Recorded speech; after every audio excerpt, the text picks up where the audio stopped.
आखिर जुगनू चमकते क्यों हैं? जुगनू का चमकना कौतूहल का विषय है। दिन में कोई चमक नहीं, लेकिन रात होते ही टिमटिमाने लगते हैं ये जुगनू। अनायास ही हमारा ध्यान इन छोटे से सुंदर जुगनू पर जाता है और इन्हें पकड़कर जानने की इच्छा होती है कि आखिर ये जुगनू क्यों चमकते हैं। तो आइए जानते हैं इस वीडियो में कि आखिर जुगनू चमकते क्यों हैं। जुगनू लगातार नहीं चमकते, ये चमकते हैं और फिर इनका चमकना बंद हो जाता है। ये फिर से चमकते हैं और फिर से बंद हो जाते हैं। इनका चमकना और बंद होना एक निश्चित अंतराल पर होता है।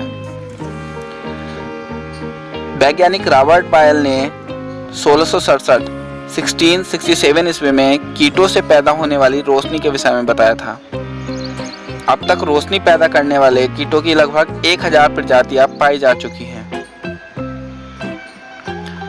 इन प्रजातियों में कुछ बैक्टीरिया, कुछ घोंगे, कुछ शैवाल, कुछ मछलियां भी शामिल हैं।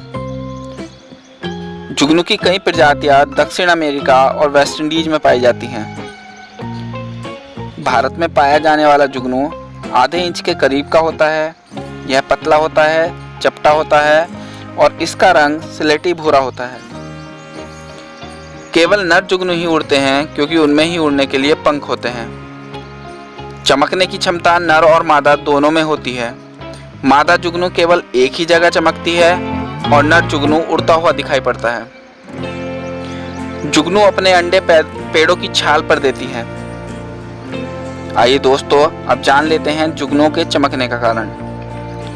पहले माना जाता था कि जुगनुओं में चमक फास्फोरस के कारण होती है, लेकिन वैज्ञानिकों के रिसर्च के बाद यह खोज हुई कि जुगनुओं में रासायनिक क्रियाओं की वजह से ल्यूसीफेरस और ल्यूसीफेरिन नामक प्रोटीन का निर्माण होता है, जो जुगनुओं में चमकने का कारण होता है। लेकिन ये प्रकाश तभी दिखता है जबकि ये पदार्थ ऑक्सीजन के संपर्क में आते हैं।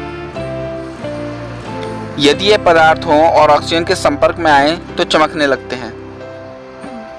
शरीर से रोशनी पैदा करने वाले इन जीवों के प्रकाश को जीव दीप्ति कहते हैं।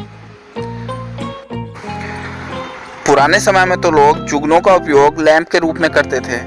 वे लोग छोटे छोटे छेद वाले मिट्टी या धातु के बर्तनों में खूब सारे जुगनू बंद कर लेते थे और उनकी रोशनी का उपयोग अपने घरों में काम करने या रास्ता देखने के लिए करते थे। तो ये थी जुगनुओं के विषय में इंफॉर्मेशन कि आखिर जुगनू चमकते क्यों हैं। Thanks for watching.